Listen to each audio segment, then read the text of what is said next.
In 5 days, you won't recognize the world you destroyed. When people ask when my marriage really ended, I don't say the day she cheated. I say, the moment she went pale. It happened on a Thursday night, in our kitchen, under those stupid warm LED lights she insisted on buying because they were better for Instagram stories. The dishwasher hummed, the clock over the fridge ticked way too loud, and my heart felt strangely calm. Calmer than it had any right to be. Haley was at the counter, scrolling her phone, half smiling at something only she and her little digital universe knew about. She didn't even look up when I walked in. No hey, Ethan. No, how was work? Just her glossy blonde hair, perfect nails, and that bored, superior expression she wore around me lately, like living with me was some charity project she'd outgrown. I pulled out a chair, sat down, and folded my hands on the table. Haley, I said, voice steady, we should talk about Monday. She sighed, still staring at the screen. If this is about the plumber again, I already told you I'll be at yoga. You handle it, okay? You're good at boring stuff. Nice. Typical. I took a slow breath, feeling something iron-hard settle in my chest. I'd rehearsed this line in my head 100 times, always imagining I'd be shaking, or shouting, or crying. But when the words finally came out, they were calm, almost gentle. My unfaithful wife went pale when I said, let's finalize the divorce by Monday so you can be with your affair partner freely. She yelled, what are you talking about? Her phone slipped from her hand and clattered on the counter. For half a second, she was frozen. Eyes wide, lips parted, all the color draining from her face like someone had flipped a switch. That was the real moment our marriage died. Not when she climbed into some other guy's bed. Not when she lied about late meetings and girls' nights. No, it was right there, in the gap between my sentence and her reaction, where her mask cracked and I saw the truth she'd been smirking over for months. Then she exploded. What are you talking about? She screamed again, louder this time, as if volume could erase evidence. Are you insane, Ethan? Who even says something like that? She snatched up her phone, clutching it like a lifeline, eyes darting between me and the lock screen. I didn't miss the way her thumb hovered over a particular name before she caught herself and turned the screen face down. I just stared at her. You heard me. She laughed. This harsh, ugly sound I'd never heard from her before. You're unbelievable.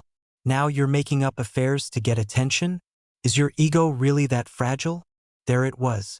Not fear. Not guilt. Contempt. Every syllable dripped with it as she started pacing the kitchen in those ridiculous heels she wore even at home now, like she was always 5 minutes from a photo shoot. You know what your problem is? She snapped. You're boring. You're predictable.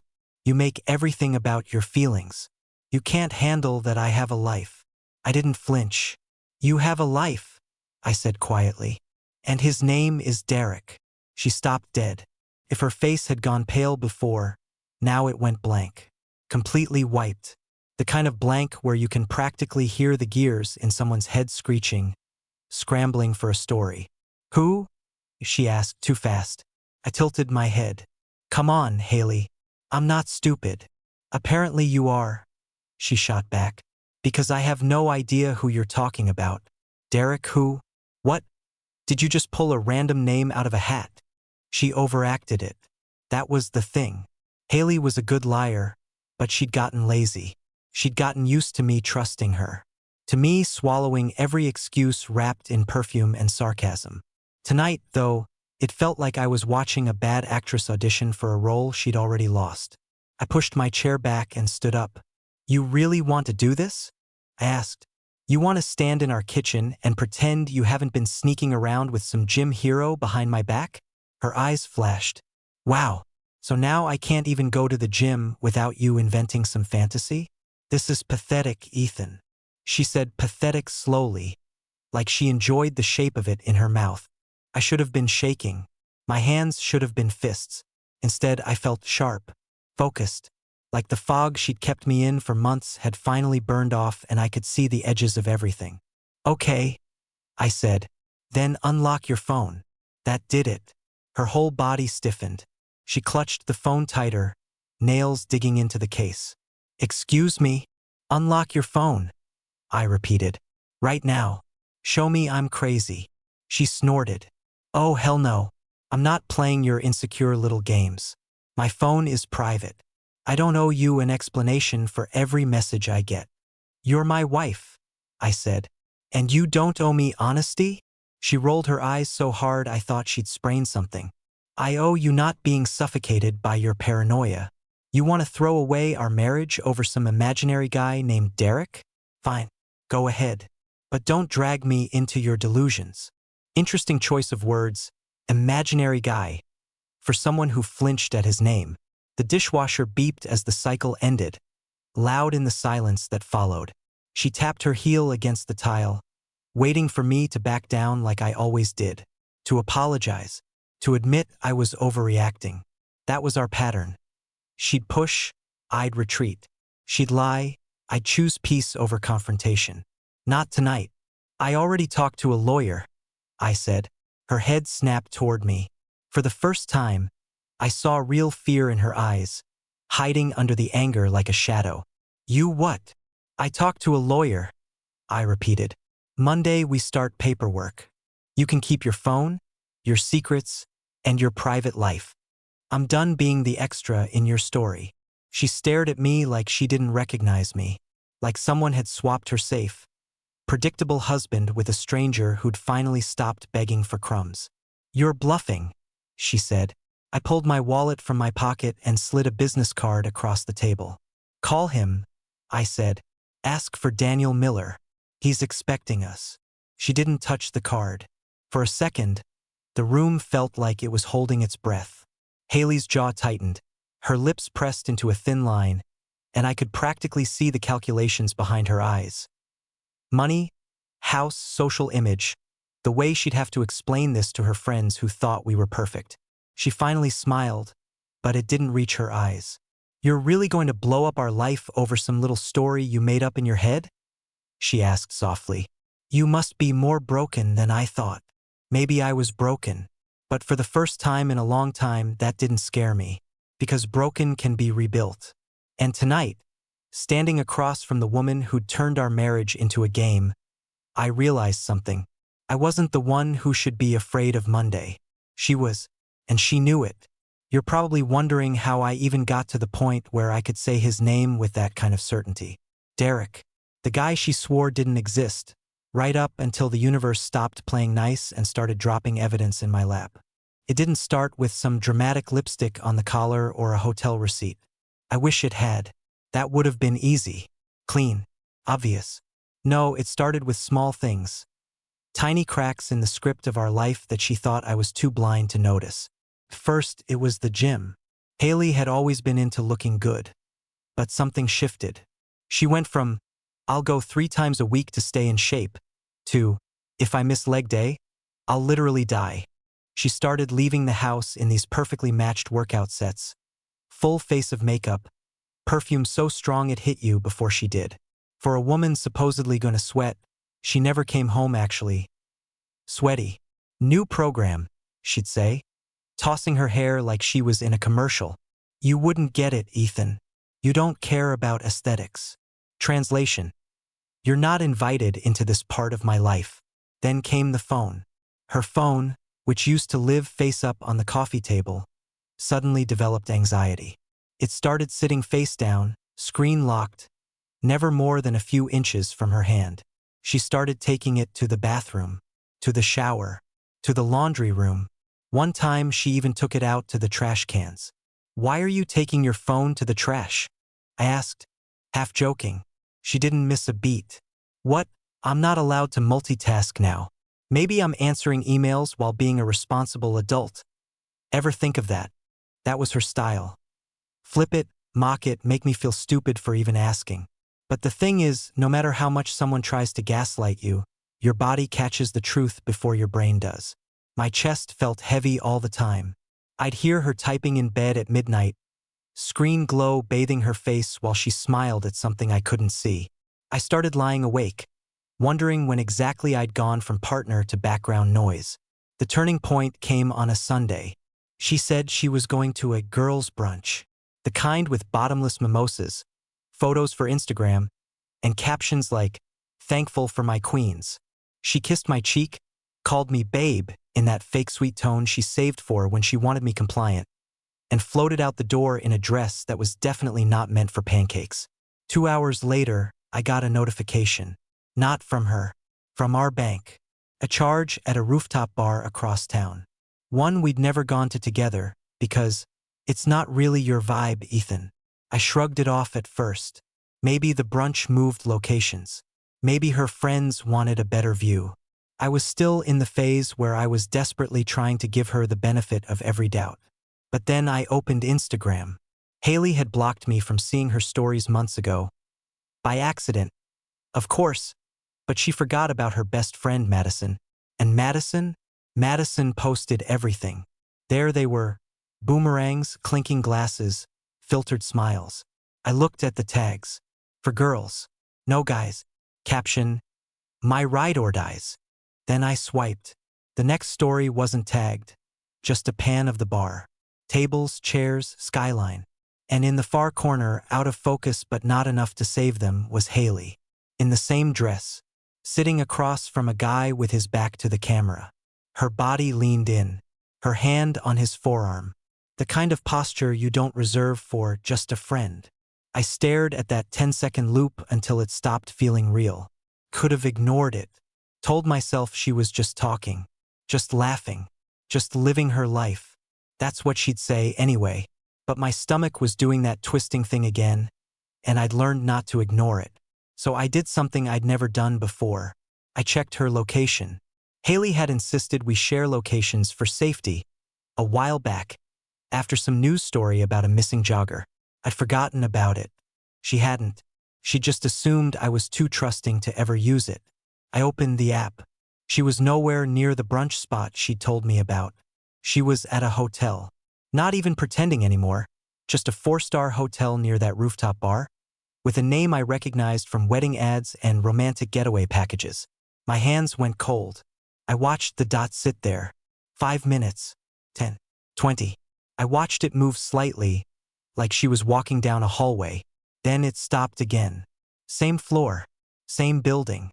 Long, unmoving pauses that didn't fit with just drinks with the girls.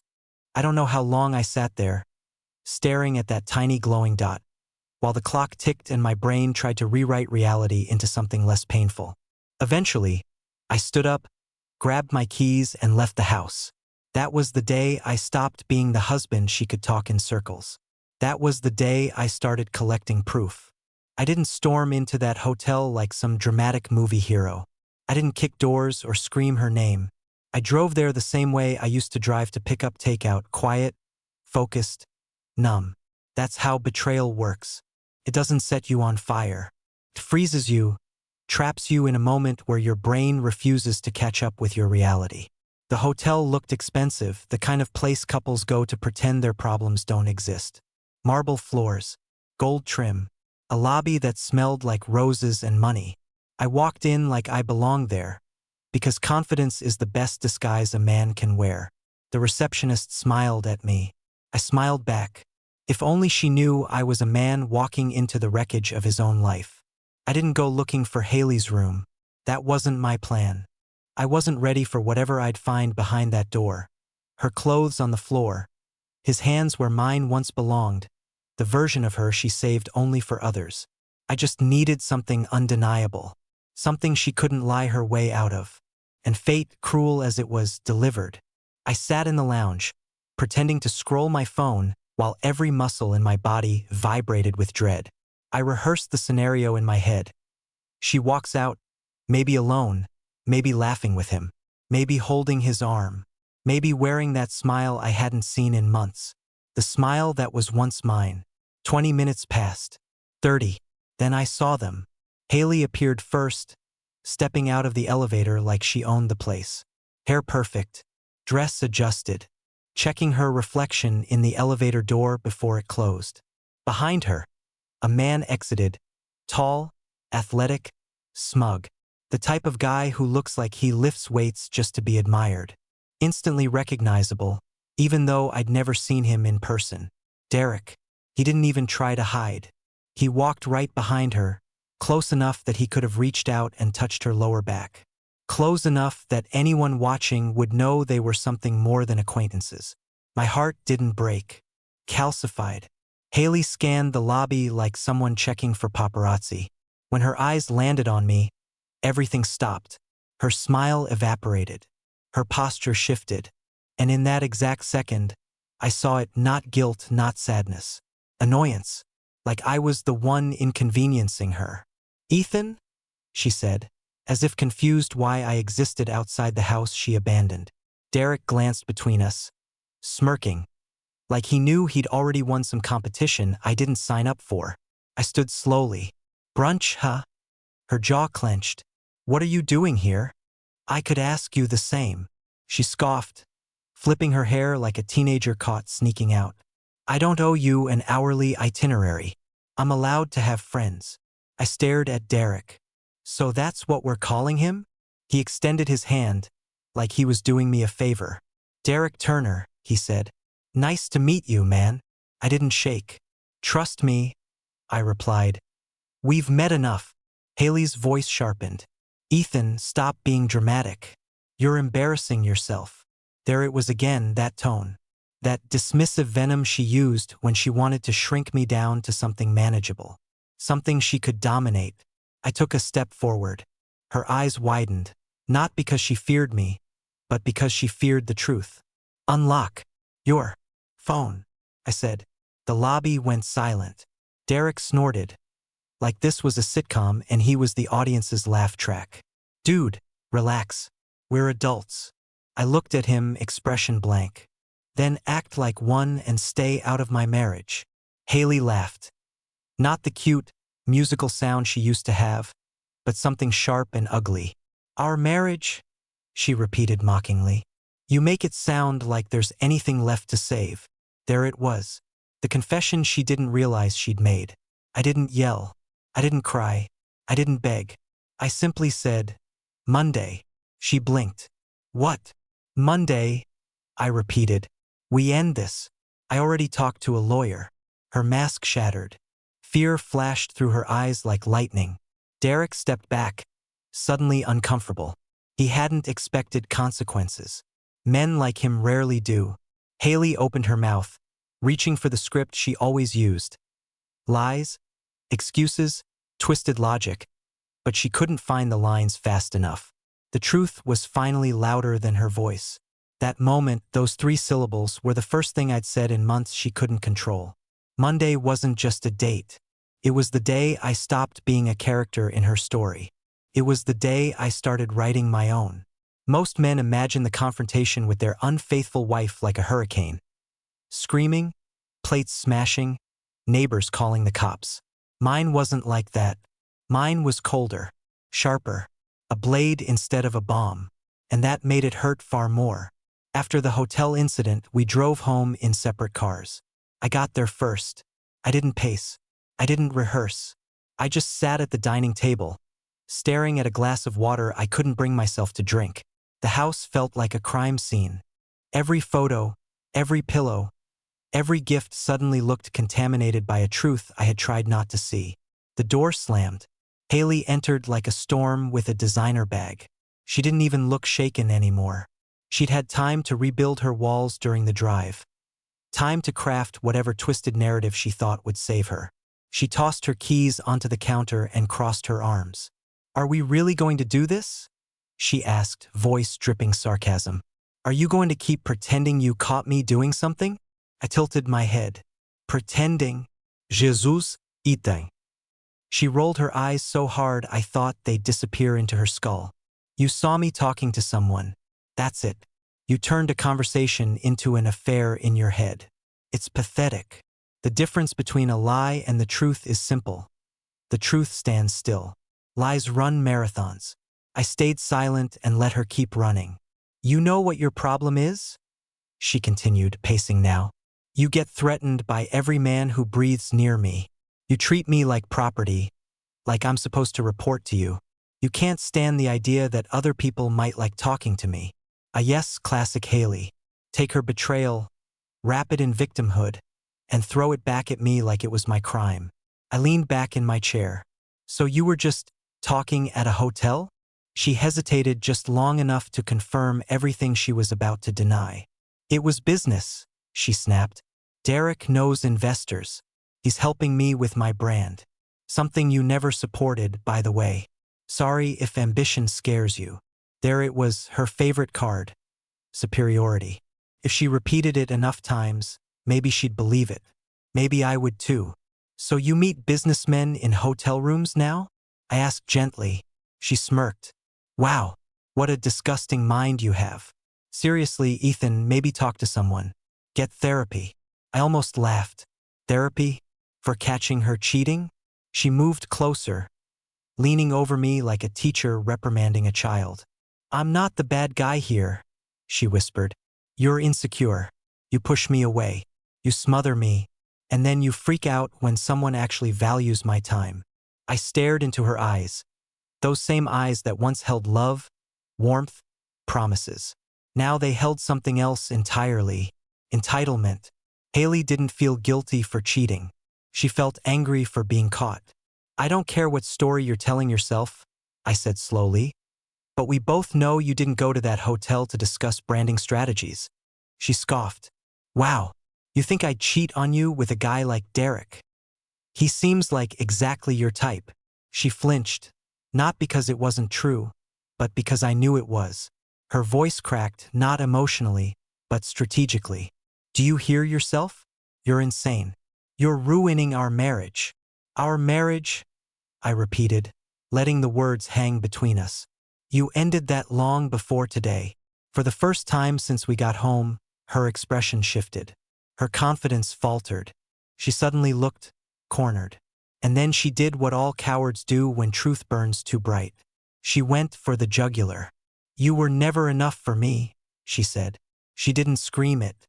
She whispered it. Soft, precise, surgical. The kind of sentence crafted to leave a wound that never fully closes. Something inside me snapped. Not rage, not violence. Just clarity. That's fine, I said quietly. Because I finally realized something. She lifted her chin. Oh yeah? What's that? You were never worth the version of me I sacrificed for you. Her lips parted, but no sound came out. For once, she didn't have a comeback. I stood.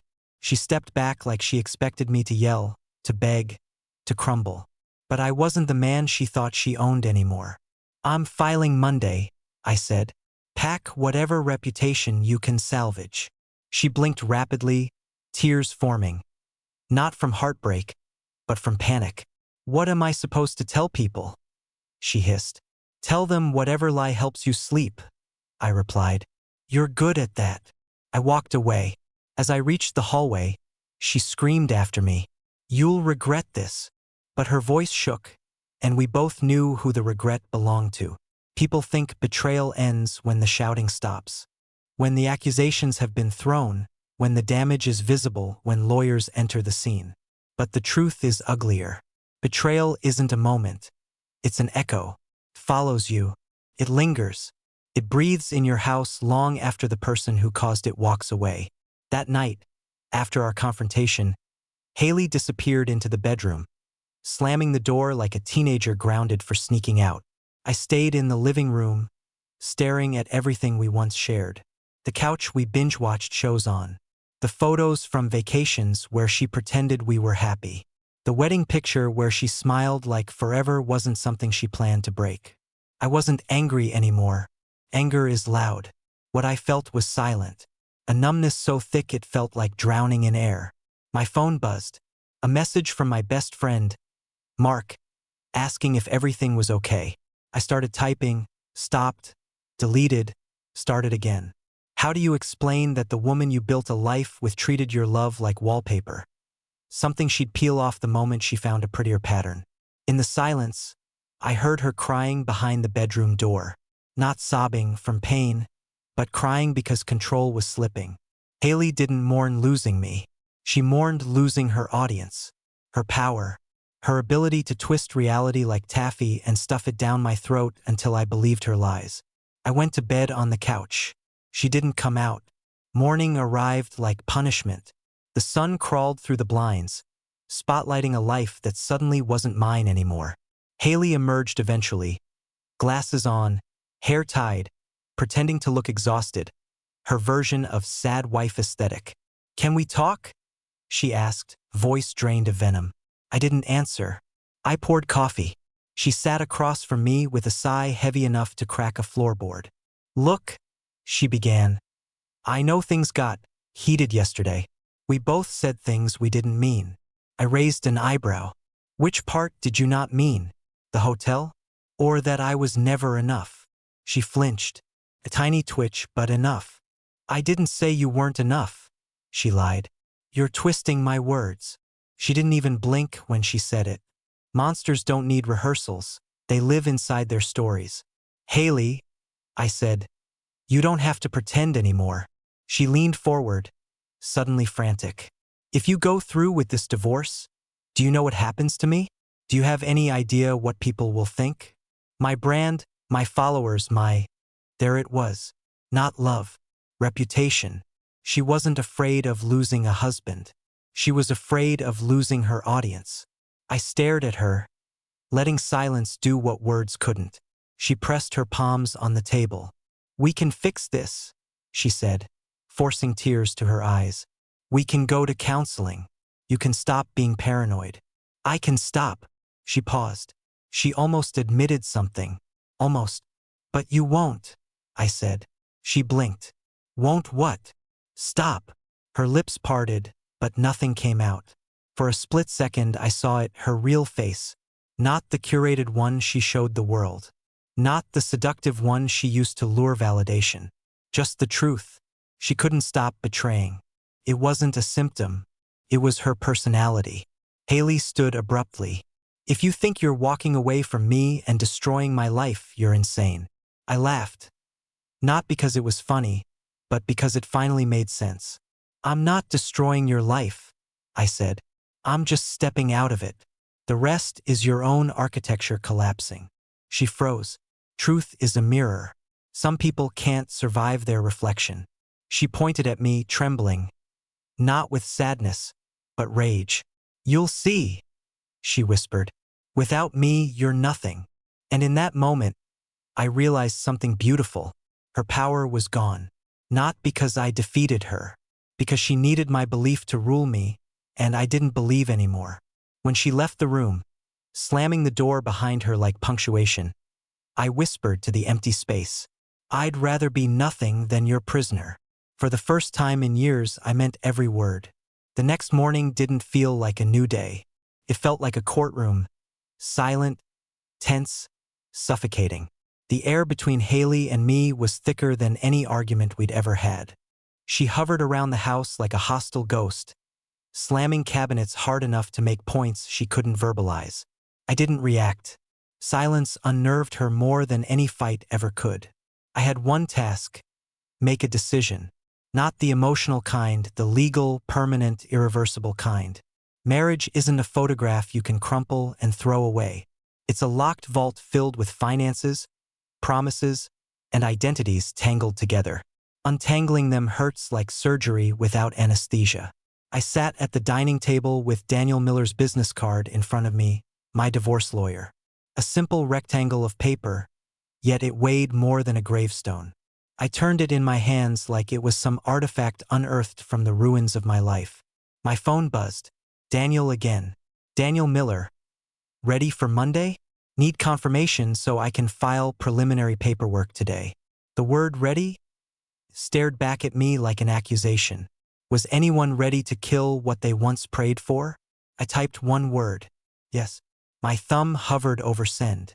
Just one tap, and everything changed. One tap, and the version of me who believed Haley's lies would die.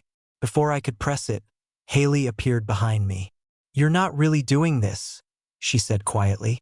"No venom this time. Just ice." I didn't look at her. "I am." She laughed under her breath. A cold, humorless exhale. "Do you understand what divorce means? You're throwing away your life because you're jealous of a guy I barely know." Barely know.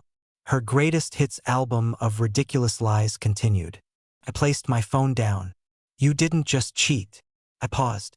You dismantled trust, disrespected loyalty, mocked commitment, and you did it while acting like I was the problem. Her eyes narrowed. So what? You want applause for walking away? You think this makes you strong? No, I said. It makes me sane. She circled the table, heels tapping like a countdown. Do you really think your life gets better without me? You think women are lining up for a sad little man who couldn't keep his wife? Her words hit, but they didn't wound. They illuminated something. Haley wasn't afraid of losing me. She was terrified of me discovering I never needed her. I leaned forward. Haley listened carefully. For the first time, she did. You didn't break me, I said softly. You revealed me. You showed me the version of myself I become when I accept crumbs and call it love. She froze. No comebacks. No rehearsed defenses. Because truth doesn't need special effects, it just stands. She took a shaky breath. We can fix this, she whispered. Don't you remember who we were? I looked at her, really looked. At the perfectly curated exterior built to impress strangers. At the empty core that no amount of admiration could fill. We were a lie, I said, and I'm done living inside your fiction. Her mask cracked. If you do this, you'll regret it. There it was. Not love. Not remorse. Threat. I picked up my phone. Pressed send. Message delivered. It didn't feel like fireworks or triumph or catharsis. It felt like stepping out of a burning house. Not because you want to leave, but because staying means death. Haley stared at me like I'd stabbed her, when all I'd done was stop bleeding for her. You think you won? She hissed. I stood. No. I think I finally stopped losing. She opened her mouth, but I walked past her before she could speak. And for the first time in years, she didn't follow. Behind me, I heard something break. A glass, maybe a picture frame, but I didn't turn around. Some sounds aren't meant to be inspected. Some are meant to remind you, survival has a soundtrack. I used to think divorce was just between two people, the husband and the wife. Turns out, it's a war fought on multiple fronts. Your friends, her friends, co-workers who barely know your last name suddenly become military analysts, debating who is right, who is wrong, and who deserves to burn. It didn't even take 48 hours for the news to spread. Haley didn't wait for the paperwork. She weaponized her social media first. Suddenly, she was posting vague quotes about toxic partners and choosing yourself. Photos of her smiling at brunch with captions like healing is messy but beautiful. Her followers flooded the comments with hearts and queen emojis, praising her bravery for escaping a man who, according to her, tried to control her life. Control her life? The only thing I ever tried to control was my sanity. My phone buzzed nonstop. Messages from friends and family. Mark. Bro, what the hell is going on? My sister, Olivia. Haley says you were abusive emotionally? Is that true? That one hit me like a brick to the gut. Abuse? Me? The guy who couldn't even raise his voice without apologizing afterward? Haley didn't just cheat. She was rewriting history to make betrayal look like liberation. That's when I realized something horrifying. Cheaters don't break marriages. They bury them, and then forge a gravestone that makes themselves the victim. I answered Olivia's message with a single sentence. Ethan. Ask her why she needed hotel rooms to feel safe. 5 minutes later, Olivia called. Not texted. Called. Because there are some lies even family can't swallow without choking. What happened? She asked, voice trembling. I told her everything. Calmly. Fact by fact. Not like a man defending himself, but like a man reporting a crime he didn't commit. Silence stretched between us. Finally, she whispered. She didn't even sound sad. Just angry. Exactly. Haley wasn't mourning a marriage. She was managing optics. Later that day, Mark showed up at my house. No warning. No text. Just knocked, barged in, and stared at me like I had personally unplugged reality. Tell me you're screwing with me, he said. Haley? Really? I didn't speak. I handed him my phone. The location logs. The screenshots. The photo from that rooftop bar with Derek's blurry outline leaning too close. Mark let out a sound, part disbelief, part fury. Dude, she told everyone you were paranoid. She needs me to be the villain, I replied. Otherwise, she's just a liar. Mark exhaled deeply. You should be glad you're free. Free. The word tasted wrong. Freedom should feel light. Mine felt like carrying the ashes of something I once swore was sacred. But the real blow came later. Haley's mother called. Now, let me explain. Her mother adored me. Or so I thought. She used to introduce me as the man who saved Haley from chaos. Turns out she meant it literally. Haley was chaos embodied, and I was the containment strategy. She didn't even bother with a greeting. How dare you shame my daughter publicly? She snapped. I held the phone away for a second, stunned. Shame her? She cheated. She told me you abused her emotionally, her mother hissed. She said she was scared of you. I laughed. Not because it was funny, but because insanity often demands laughter to survive. If she was scared, I said, why did she bring another man into our marriage, not the police? Silence. Then she spoke softer, almost curious. Why didn't she cry when she told me? Because liars don't mourn what they never valued. But I didn't say that. I simply whispered, ask her again. This time, look at her eyes. The call ended abruptly. I stared at the wall and understood something profound. The truth does not defend itself. It doesn't yell. It doesn't post quotes online. It just waits. Waits for everyone else to catch up. By the end of the week, the narrative had shifted. Whispers started circulating. Screenshots were forwarded. Haley's carefully constructed victim costume began tearing at the seams. People were starting to see her the way I finally did. Not as a misunderstood woman, but as a performance gone wrong. There's a moment, after the chaos settles, when silence becomes louder than any argument. When the dust of betrayal stops swirling, and you're left alone with something far more dangerous than heartbreak. Clarity. The divorce hearing was scheduled for Friday. Haley didn't try to stop it anymore.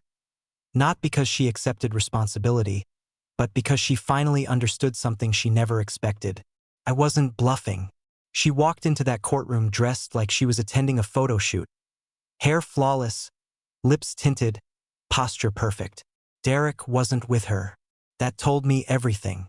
He wasn't her future. He was just her escape route. She glanced at me and smiled. A hollow, brittle thing, like she still believed she could twist the final scene. But lies don't age well. They rot. And Haley's world smelled like decay. My lawyer, Daniel, went over the paperwork with a calmness I envied. Meanwhile, Haley flipped through pages like each line was a personal insult. Every signature she made chipped away at the empire of manipulation she'd built. When the judge asked if either party wanted to speak, Haley's hand shot up. Her voice trembled. Not with regret, but with desperation. He abandoned me emotionally, she said. He stopped supporting my ambitions. He made me feel unsafe. The judge finished, arching a brow. Your filing includes none of that.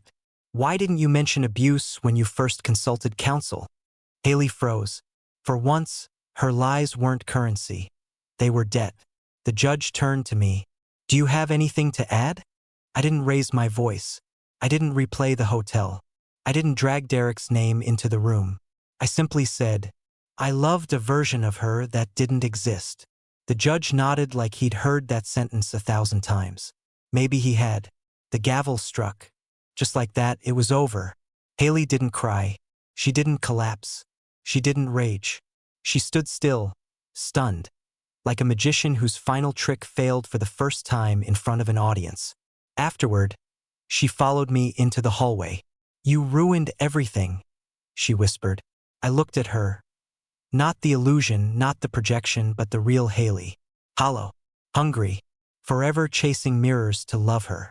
I didn't ruin anything, I said. I just stopped participating. She blinked, confused. Then her voice softened, one last weapon. We could have fixed this. No, I replied. You wanted to keep playing. I stopped wanting to be your game. Her face twisted into something between hatred and bewilderment, because people like her don't understand endings that aren't dramatic. They expect explosions, screaming, chaos. But sometimes the strongest act of revenge is to walk away quietly, leaving them alone with themselves. She stepped closer. Someday you'll regret losing me. I smiled. Not cruelly, not triumphantly, just truthfully. I regret staying with you longer than I should have. Her breath hitched, not because the words were cruel, but because they were accurate. She left without another word.